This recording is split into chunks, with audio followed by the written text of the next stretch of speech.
Hello. My guest today on our election watch is Dr. Hassan Ayariga, founder and leader of the All People's Congress. He is with me and is going to be one of the interviews you would want to watch. We stream in this on our social media platforms, Happy 98.9 FM, and also on our platforms on Twitter and all the other platforms on social media that you want to have. Dr. Hassan Ayariga, great meeting you, sir. How are you, Enoch? I'm great. I hope you're doing well. Good. So let's start off with your party and find out. We have a little over 1 year to election 2024. Can you tell us a bit about how you're preparing the party and putting yourself in shape for that election? Okay, thank you very much. APC is doing very well, and Hassan Ayariga is making sure that the party is active in all 16 regions of Ghana and visible in all 16 regions of Ghana. What we are currently doing is that we are putting banners across the 16 regions. We have printed almost 1.5 million banners, copies, and we have dispatched 5 vehicles out there and a team of 4 each, and then we have offices that people are forming the billboard, the banners onto the wooden work, as you can see some of them here, and then they'll paste them. What we want to do is that even a 2-year-old child, if can recognize pictures, should be able to recognize Hassan Ayariga and APC.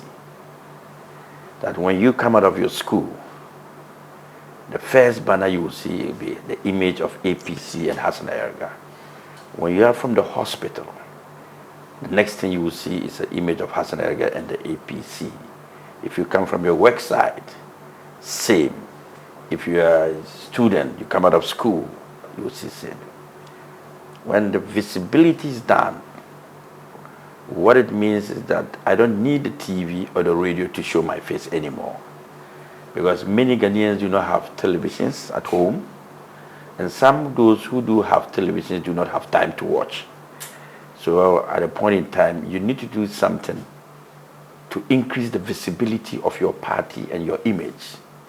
And that is why we are spending huge sums of money, time, resources to make APC visible.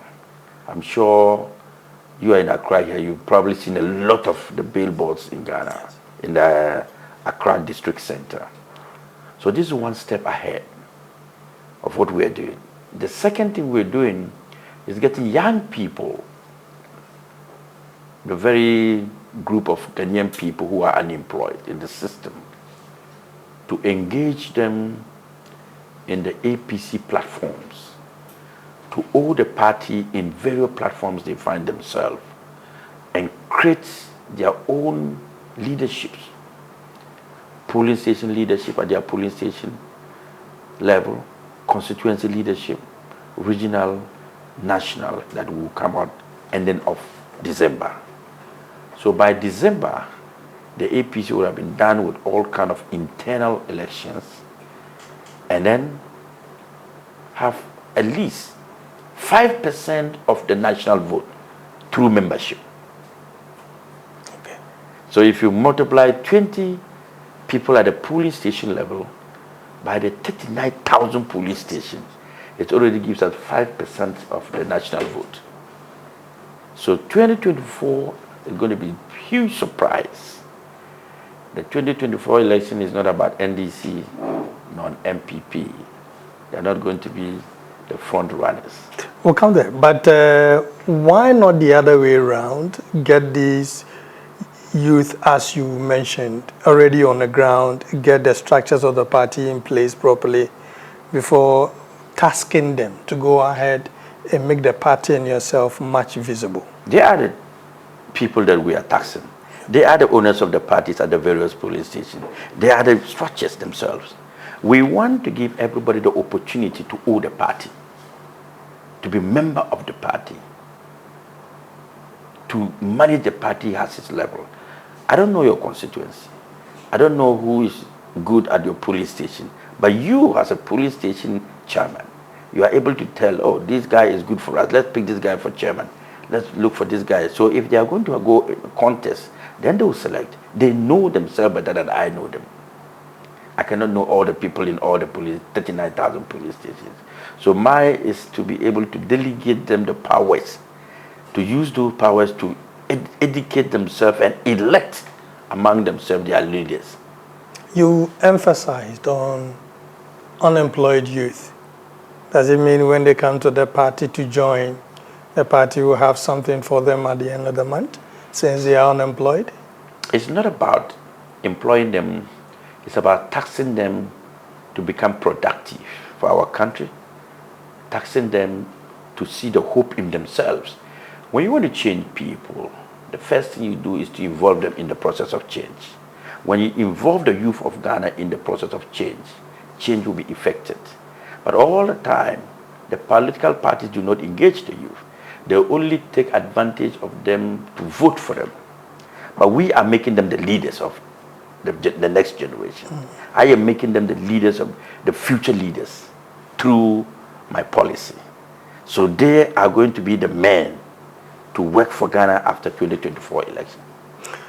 We'll get to the 2024 elections, but you are an accomplished accountant. In fact, you are a business mogul as well. How do you impact on the youth that you're reaching out to so that they can also realize their potential aside the political lines that you hope to motivate them on? You know, the biggest problem in Ghana is unemployment when it comes to the youth. But the reason why they are unemployed is corruption. The reason why they are unemployed is mismanagement of our resources. The reason why they are unemployed is that we are not putting avenues to create jobs so that we can link jobs with the youth of these people to be employed. So over the period, the Ghanaian society has seen a decline of youth graduate unemployed. Serious one. There's been so much youth unemployment in the system. What are we doing wrong? We do not prioritize the most important factors to be able to create jobs. And what are the most important factors to create jobs? First of all, as a nation like Ghana, we spend $1.2 billion importing rice for consumption. When we have enough land out there that we can engage youth in agriculture and empower them to create jobs, we spend $700 million importing oil, cooking oil.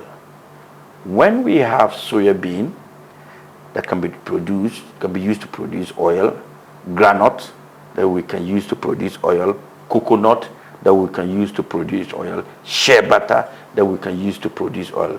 Meanwhile, we spend $700 million, right, importing the things that we can engage our young people to be productive. We spend $650 million importing diapers, tissues, tea rolls, and all sort of things that we use. We have cotton factories in the northern part of Ghana and the western, the upper west. What are we doing? We are not engaging our youth productively. So that all these jobs that we are saying we do not have, we channel all this money into productivity. And then what are we doing? By increasing the job opportunities for our men out there. We need to understand that if we don't become a production hub where we produce what we consume and consume what we produce, we will spend billions of dollars every year importing the things that our youth could have done for us and create jobs. Even to the extent that we could have done a 3-shift system in Ghana where we have the morning shift, the afternoon shift, and the evening shift. In that matter, we even need to get more labor from neighboring countries to help us and support us build our country. But what do? We have leaders who do not understand leadership, and they are in the office of huge responsibilities, and they are not responsible. So Africa need to begin to produce what they consume. When we start with the production hub, we move into the manufacturing hub to begin to manufacture all these gadgets, phones, chairs, televisions, air conditioners, and all that. Countries are doing it, for God's sake. In the 21st century, Ghana cannot even repair proper phone. When your display destroys, you have to import a display. When your watch gets spoiled, you have to order a new. Why do you think China is doing so well today? Because they prioritize their needs, their wants. We don't prioritize our needs. We import and import and import. The reason why our city is becoming so useless and we are becoming poorer against our counterparts out there in the world. The Ghanaian businessmen, we the businessmen, we are suffering against our counterparts. Because when you have $10 million in 2007, you put $10 million in your account, it was equivalent to 10 million Ghana cedis. If you keep that 10 million Ghana cedis in investment account, today, that 10 million Ghana cedis is less than $1 million. So over the period, the value of money has depreciated to the extent that you are becoming poorer against the one who has $10 million. So the systems we are using and working is making all of us very poor. But you touched on growing what we eat and I just brought you back to the city. I'm continuing. I'm going to continue. Yes. I'm going back. You're going back. I'm going back. Let me continue. Okay. I'm not done. So, secondly, as a country, look at the companies that are in Ghana producing iron rod. Very few of them. And all these people who are in the manufacturing sector and production sector are foreigners who have taken over our lands. The oil sector is being taken over by foreigners. The mining sector is taken by foreigners, destroying our lands, our forest reserve, our water bodies, and giving us cancer and all kinds of diseases and sicknesses. Bauxite is being taken over by foreigners. Banking sector is being taken over by foreigners. Housing sector is being taken by foreigners. So practically, your children, my kids, are becoming 21st century slaves in their own country. So we have given out everything, and they are repatriating their profits every year, every time, and we are going back to them to borrow. And so far, Ghana has borrowed over 650 billion Ghana cedis. That makes you owe 100,000 Ghana cedis as a citizen of Ghana.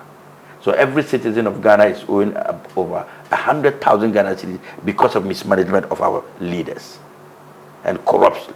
So practically, if we do not get online, we cannot move to industrialization. So where jobs will be created for the youth. For the youth. The APC first policy in 100 days is a national database. A national database of national data system of Ghanaians that will give us the perfect picture of the citizens in Ghana, how we live our life. You think that the NIA is not doing what they are mandated to do? When I talk about national database, I'm not talking about National Insurance Authority or whatever they call National it. Identification Authority. No. At least it gives an idea of who is a Ghanaian. No, it doesn't. It only gives you the perception to believe that they are doing something. They are doing nothing. They have no database.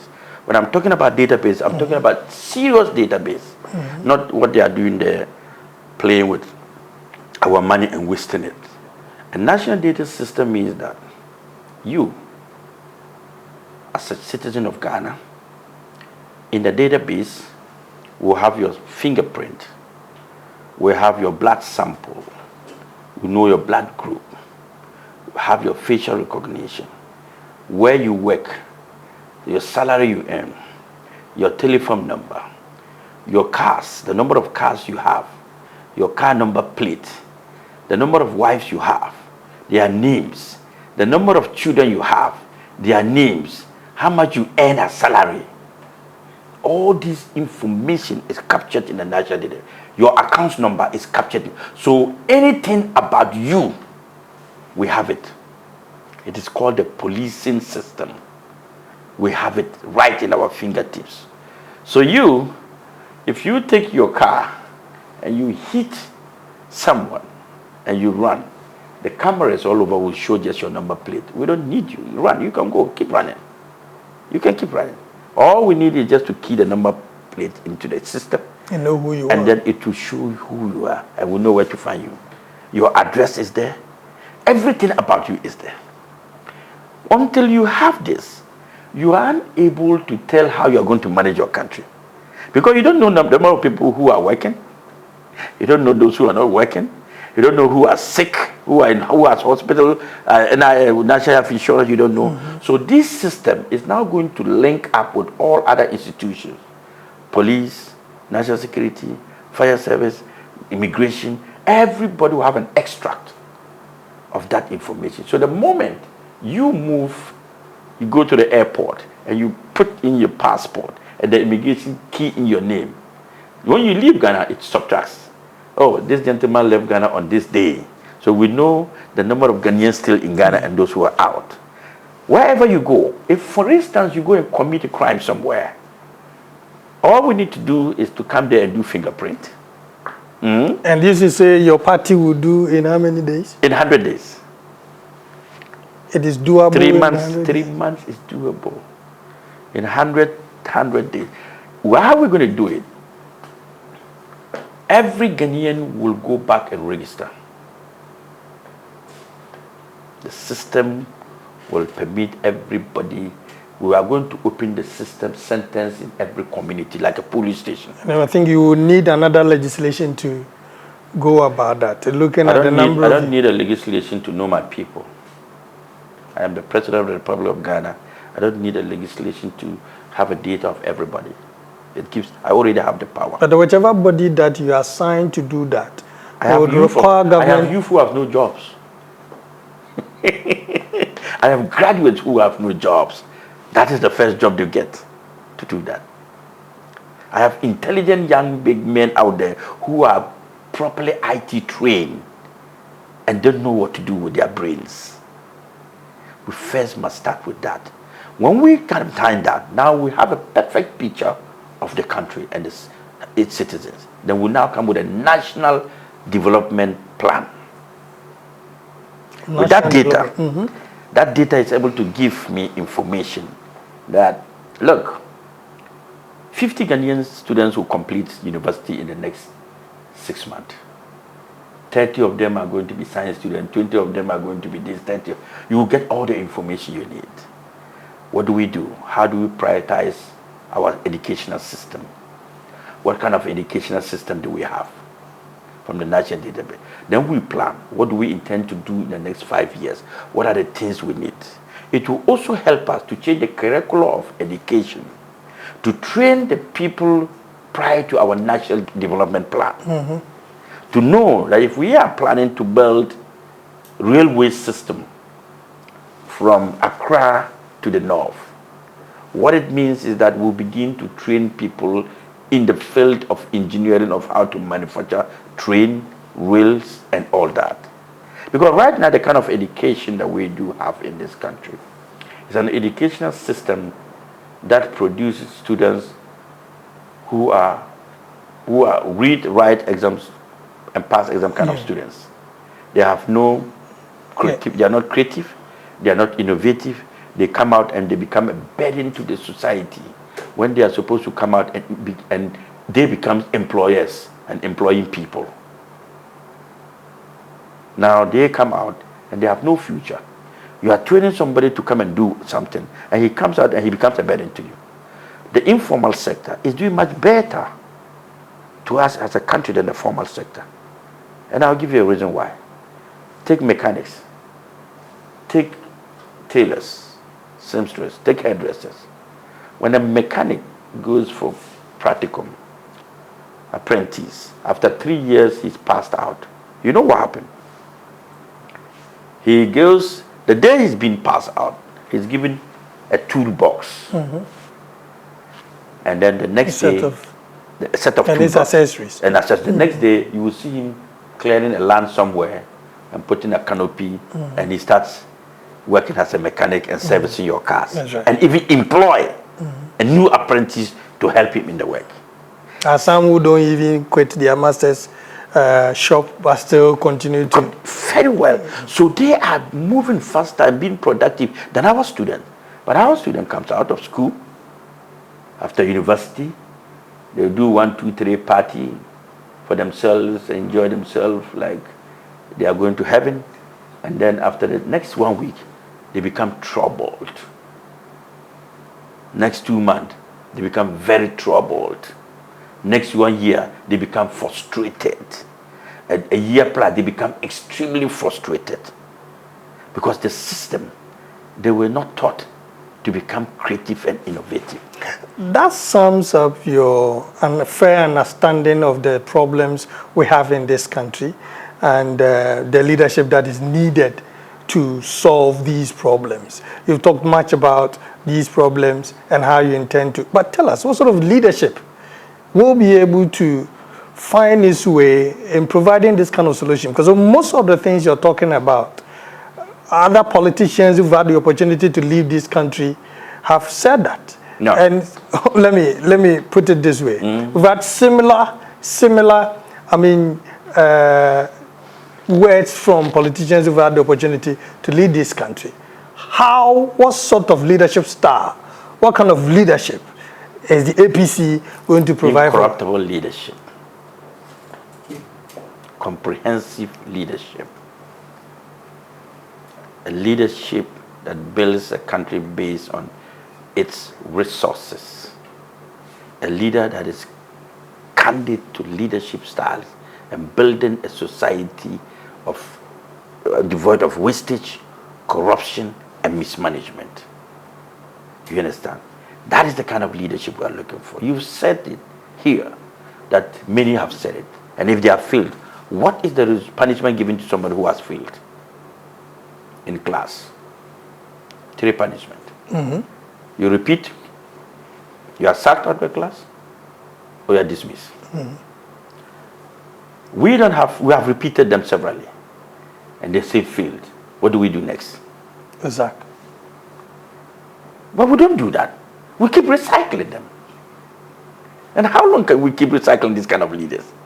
The person has failed exams, you've repeated him, he's failed again, you want to repeat it, you sack him out of the school. Because he's not worth it. So anybody who has come and gone ought to be sacked? No, anybody who has come and failed, you move the person out of power. That's all I'm trying to tell you. I'm telling to you that if the NDC has failed and the MPP has failed, you take them out of government. You don't repeat them. But what do? You keep recycling NDC 8 years. Next year you recycle MPP 8 years. You come back, you recycle NDC 8 years. Why will you go back to the bin and pick a dirty thing and eat?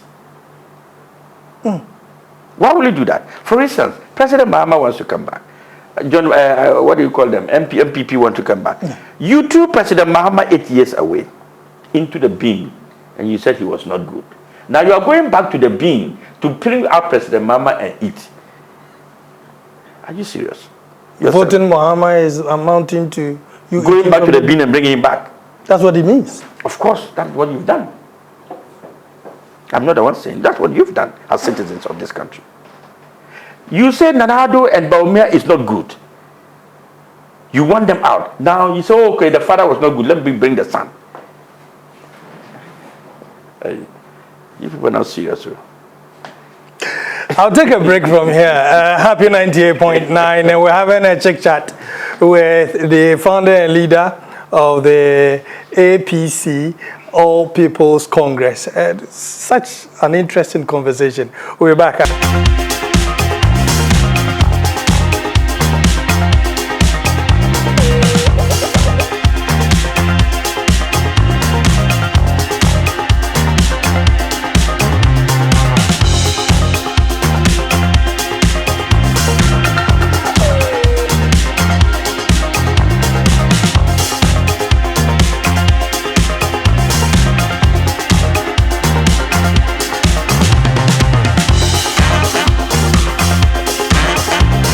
With the founder and leader of APC, Dr. Hassan Ayariga. In fact, it's quite an interesting interview with him, and we're enjoying, as you are saying. Dr. Ayariga, let me ask quickly. The NPP is preparing itself November 4 for an internal election, one that looks to be very, very tight for the party, choosing a flag bearer ahead of an election you intend to win. What do you make of the party that is in power and how they've conducted themselves going into the elections November 4? This is going to be an interesting context in the sense that we have Baumia on one side, Canada, Japan, and the other team on the other side, battling to become the flag bearer of a failed government and a failed leadership. A leadership that both of them were part of it. So I don't know why they are struggling to lead a failed party. A failed party? Yes, you didn't hear the first time. You call the NPP a failed party? I call them a failed party because they have failed Ghanaians. President Akufo-Addo in 2016 was the hope of many Ghanaians, including yourself. Including you? No, I warned you not to vote for him. But you went for him. I told you that President Akufo-Addo cannot rule this country. The videos are all over circulating. If you have forgotten, I'll give you a copy before you leave so that you remember to play it in your studio when you get time.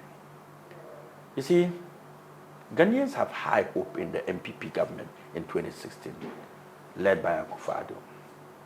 Ghanaians believe that this was a man very matured in politics, has been in politics for so many years, a renowned lawyer, an elderly man, a man of integrity. In all categories of characters that you can give to a leader, he possessed all. Mm-hmm. So when they threw Mahama away, they believed that he was the Messiah to save Ghana. He also made so many juicy promises, and the Ghanaian people fell for it and voted the MPP in power with high hopes and expectations that things will change, their lives will be better, their standard of living will improve, they will get free education, the food prices in the market will go down, cost of goods and services and petroleum product will be reduced drastically. I can go on and on and on. Planting for food and agriculture, 1 million, one constituency, one dam, one village. Say it, too many juicy promises. At the end of 7 years or 6 years, 8 months, go back and sample all these promises one by one, compare to the achievement and see which one was properly achieved. The dollar that you were fighting, that it was 3 cedis against the 3 cedis against the dollar. Today is 13 cedis against the dollar in 7 years. Much higher than generation put together. The oil prices that were 3 cedis, 4 cedis per petroleum product, gallon, a liter, today is 14 cedis per liter. Much higher than what by the time the MDC left office, a debt of 120 million. Today is a debt of 620 million. So you can imagine all the period from previous president to Akufo-Addo accumulated 120 million, $1 billion, $1 billion Ghana cedis debt. But his period has quadrupled it within 6 years. And there's nothing to show. Look at your roots. Look at your gutters. That any time it rains 45 minutes, the whole of the country gets flooded, including Accra, including my house and yours. So the promises were there, but the results were zero. Zero to the extent that the youth of this country are running out of the country every second they get. Go to the airport, and nurses and young nurses and doctors are leaving this country as if it's a desert. Where is the future? Even the SS graduates that were fighting for Akufo-Addo today are not in the mood to vote for MPP because of more bread. Boys are bread. Mbano are bread. Boys are bread. Boys are bread. So you see, I am not judging. I am giving you the lapses for you to make the judgment. Because there is nothing to show today, an achievement that is so unique that we will remember Akufo-Addo and Dr. Bamia with it after they have gone. I am not doing politics. I am opening your eyes to reality that as I sit here as a candidate, if I do this, I will hang myself. You will hang yourself? Yeah, I'll hang myself. You mean if you were currently the leader of this country, you will hang yourself? I will hang myself. Because the hope, the trust, the confidence Ghanaians put in Akufo-Addo is he's disgraced himself and his entire generation. But suicide should not be an option for somebody. Don't you see people hanging themselves when they fail in life? Haven't you seen many? Do you know how many people have died because of this government? Do you know the number of people who have hanged themselves because of economic hardship? Yes. People have had to hang themselves. People are dying on daily. And if you were the leader, Hassan Ayariga will hang himself. Because I failed the people. I have failed them. With the hopes they gave me, I have failed them totally. Somebody that is promising, hoping to deliver a comprehensive national data yes. for the citizens yes. in 3 months. If that doesn't work, we expect our president to hang himself? Ask me. And if it happens, what then? You continue, don't you? That's what I told you. Because you see, you need to put steps for people to know you are serious. When the people, look, when you carry people along, they are happy to move with you. When you leave them behind, they will curse you. Go to the street. I don't care who you want to ask. Ask anybody. Ask 10 people. If the 10 people out of 2 say they will vote Akufo-Addo, I'll give $1 million. If you get 2 people who say they will vote Akufo-Addo, I'll give you $1 million. Is that a challenge you want to throw? I throw you. You want to throw to the Ghanaian public? To me, if I get 2 people who say they will vote, out of the 10 people meet, ask 2 if they say they will vote Akufo-Addo as their president again. I will give you $1 million. But you know, President Akufo-Addo will not contest again. No, it's not. You see, it's speaking in parables. I get it. You understand? So if I get you the results, I'll be getting my $1 million. $1 million. Yes. So you have it in the house. I don't have it in the house. I have it in the bank. Anyway.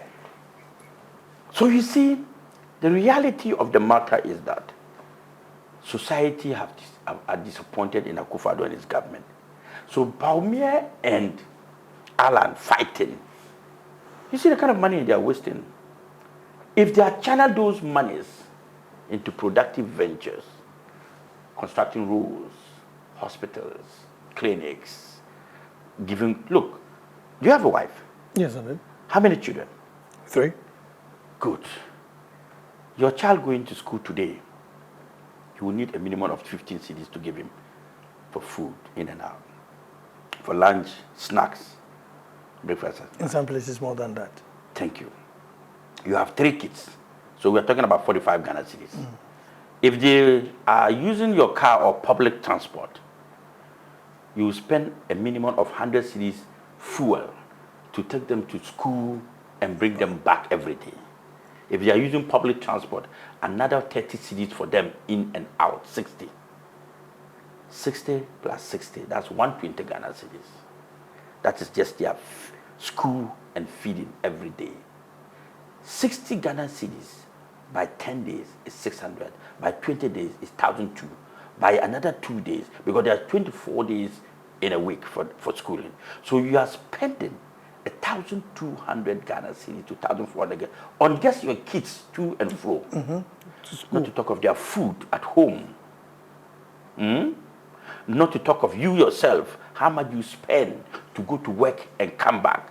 Not to talk of your wife if she's not working or she's working. So approximately, you need about 6,000 Ghana cedis in a month because you pay rent.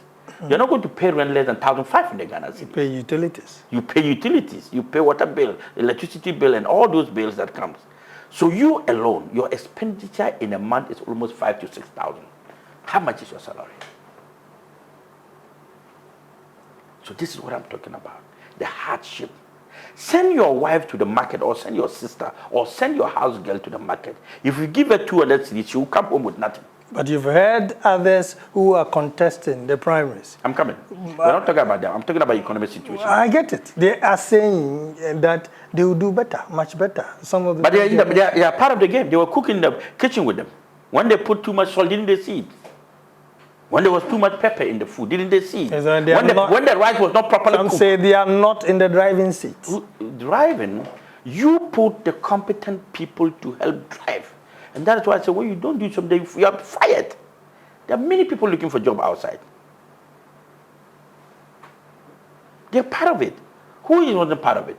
Baumia is the economic management team. The economy has failed. So tell me which part they are not. Who is not part of the game? And I'll tell you what the person does. Former agric minister? Who? He said former agric minister. He's responsible for our food. What did we produce? He introduced... What did we produce? He was wearing chalawete and boots in a farmland when there's no roads. He could not construct road. Food got rotten at the farmland when he was there with tractors. Now he's opened his own warehouse selling tractors instead of government. Canada, Japan? Oh. Have you ever heard Canada, Japan in parliament? Speak. Have you? Because the fact that he's not speaking in parliament. I asked you a question. So the fact that he's not speaking in parliament, so you've not heard him speak in parliament, simple question. Makes him part Have you ever heard Kenneth Japan speak in parliament? I do not recall, but must. Thank you. He's supposed to be in parliament to defend his people and propose policy for this country to move on. I've never heard him in parliament. I only hear him radio station. What's the name of that radio station making noise? What's the name? Omar FM. Thank you. A legislature. Kenneth Japan would have been a good candidate if he was in parliament and talking for the people, rather than being on radio station making noise. He makes money for himself. That's what he says. And people say he's been helping others. Yeah, of course. That's why he's been doing it. Kennedy helps a lot of people because he wants to win an election. And that's why he keeps winning. Has he helped you before? No. He helps those who need help, and he needs their help. So for them, both of them, we are not looking, if we want to look at their personalities, I will say things that will not be good for their elections. And I do not want to do that because I want them to have a healthy without me interfering in their elections. I want them to go as a party. So I want to keep mute and not bring, if I talk too much, I'll bring a lot of them down. And I don't want to do that. Which of them do you see winning? Winning what? The elections? All of them. They can all win? Yeah. Which of them will you place first? No, I won't do that. I am giving priority to those. No, but I know that you... No, I won't do that. No, I'm not asking you to do that. I'm not an NPP candidate, delegate. But you listen to the conversation, you know the temperature in the country. I know the one who... I can tell you the one who win, but I won't do it. You can tell? Yes, I know the one who win. You done some research on that? I know, yes, I've done my research, but I won't tell you. Is that information preparing the APC as to what to expect in 2024? I am telling you that I know the one that will win, but I don't want to say it on air. Because, you see, let's be sincere, I'm a gentleman. I do not want to create enemies for myself in any party or out there as followers of other political parties. I might take a lot of them from their parties after the elections. So to be on a very good side and books of all of them, I wish them well. And whoever wins, the party should rally behind that person. I will not hear and sit and say, Adadimo win, can the Japan win, or Baumio will win. No, I wouldn't do that. I'm too matured for that. All I can tell you is that I wish them well. I just only pray that after the elections they'll be united to face other political parties. So, for me, in all standards, they are all not too good for the party. Against Mahama or against yourself? Oh, against Mahama, they are all equal. Against me, that is a problem. Against Mahama, they are all equal. As in, which of them can beat Mahama to you? They are all the same. They all flop. Because they all have the same story. They have led this country before. They've been in the hot seat before. They've had the opportunity to serve this country. And nothing has changed 32 years down the lane. You see where you're sitting here? I built this house at the age of 19. By 20, I finished this house. Today, I'm 50 years plus. I don't think I should have one house. And I was able to do this because I was in a different, country that gave me an opportunity to become who I am. And that is the kind of opportunity I want to give my Ghanaian young men out there. An enabling environment for them to make themselves comfortable and sustainable. And it's doable in every part of the world. All you need is the right leader.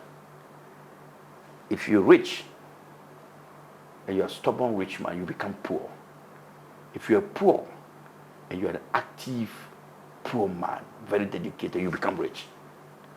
But we are rich and we are useless rich men, very incompetent, very wicked, selfish, and that is why our children are suffering.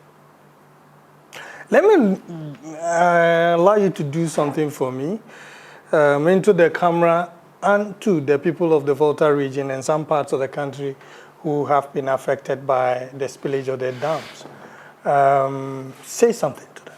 Yeah. It's rather unfortunate what the president came and said there. But I think as president, we do not wait until disaster hits us before we wake up. The signs were there. It has happened. It happens almost every year. Anytime it rains in Ghana, less than 1 hour, the whole country gets flooded. The Bagre Dam spillage has always been happening. It's not the first time. So the Voltarians are victims of wicked leadership. Okay? The Voltarians are victims of lack of leadership in our country. They will do that. Next year again it will happen and they will go and donate foodstuff to them. It's been happening. You saw what happened. This magnitude it's going to be worse. You know why it has not been experienced in a long while. Because for a long while we have not desilted the white Volta. For you don't experience it, but I do experience it up there, the north. Because anytime this Bagre Dam opens up, crops and food and homes are destroyed in the Boku area where I come from, in the Upper East, in the northern sector, get destroyed. Are you with me? And we've never done anything. We always sit down and think that nature will help us. Over the years, it's been happening. What are our leaders doing? Can't we also have a defense or build extra dams, open up dams so that when the spillage comes, it contains the water? Can't we clean our river banks, desilt the white Volta, so that the warning sign is that when it comes, we are able to study it, to know the extent of damage it's going to cause, and prepare the people and move them out of their community. Look, we have Sagleme, very close to them, Sagleme, empty. But the people of Voltarians are there suffering, no homes. Move them and bring them to Sagleme to come. But why do we have to wait until it happens? Then, the hypocrisy of us is that politicians will now buy rice buy pure water, buy tissue, buy foams, mount them on their big trucks, drive in their Land Cruisers, feeling wild, and then go and take the microphone and say, we have come to help you people. We are sorry for this. Have you helped the people? I'm not going there. You will not help them? You're not listening to me. I am not going there to do what the politicians are doing. I will send it to go, and you will not see me come there and say it. I will sympathize with them, not in an open way for votes, no.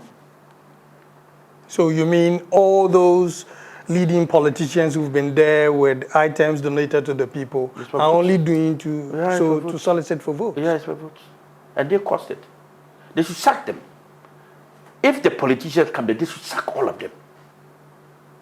Send a signal to the politicians that they are the cause of this nonsense. You're getting the people angry. Yes. You're inciting them. I am not inciting them. I'm telling them to sack them.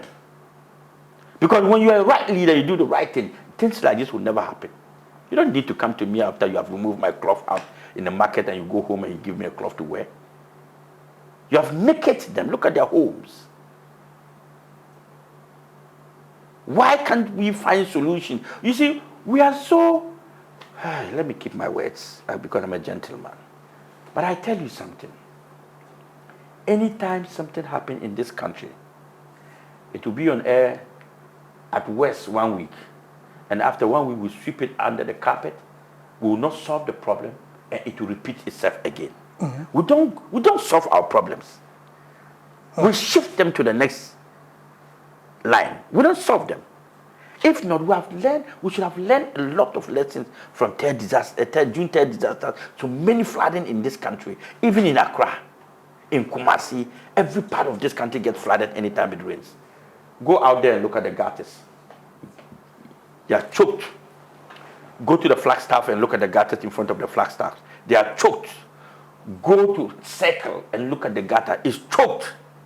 People are throwing water bottles in every gutter. All the gutters. Didn't we know it's raining period? And that the Zoom Lion company that we pay billions of cedis to should have started desilting the gutters. But what do? We wait.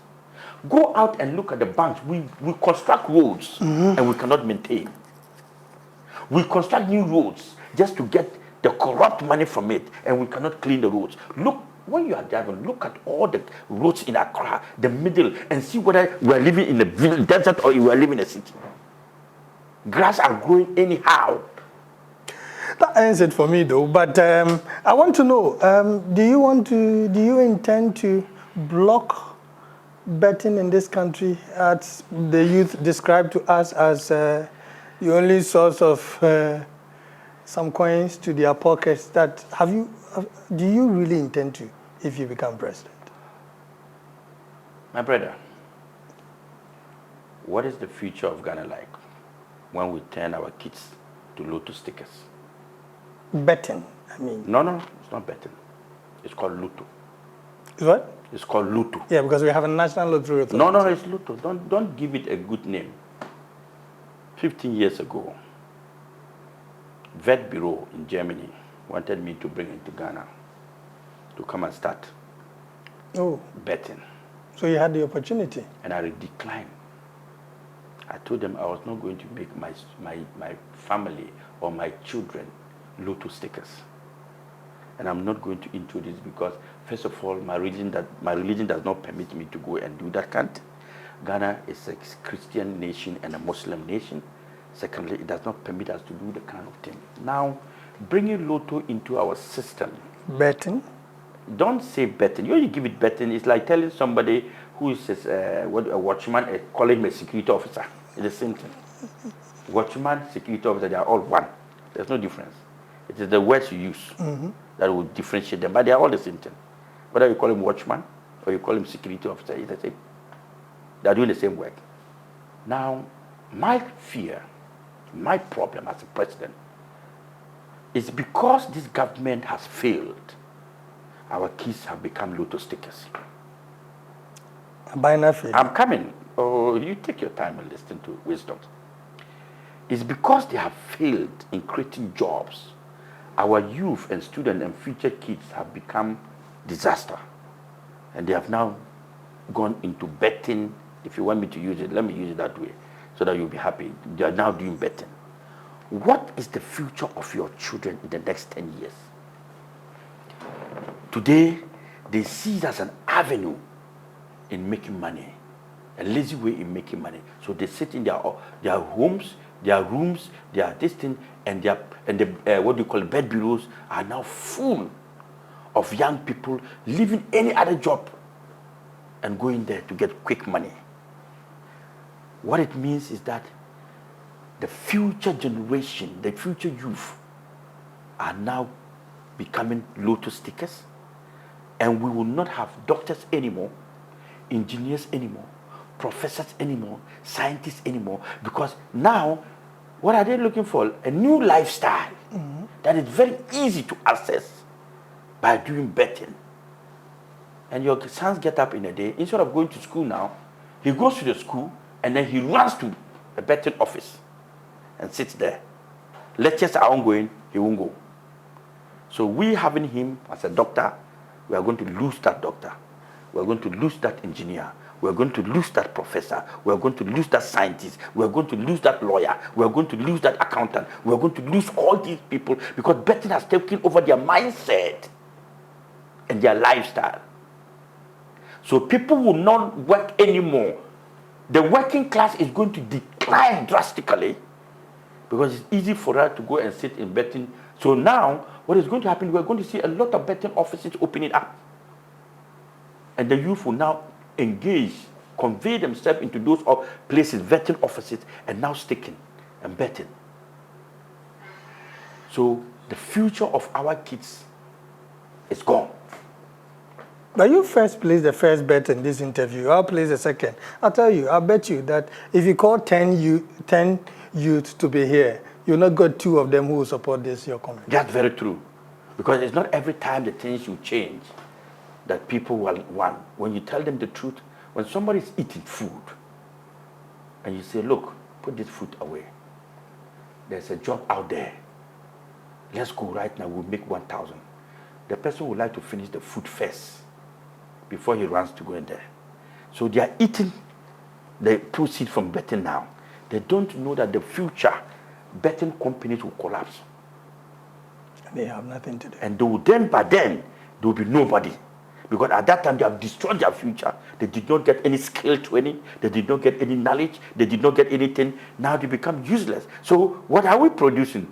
We're not training anybody anymore. How will you be happy? Will you be happy if you get up in the morning and your son tells you, Daddy, I'm not going to school. I'm going to the vetting office, bureau. You born dog. Dr. Hassan Ayariga, thank you very much. I like the last thing. Who born dog? That is what is happening now. Right. So I might say it. Nobody wants to say it. That's right. But I will do it because I am protecting the future of this generation. Thank you very much. I think it's been wonderful talking to you.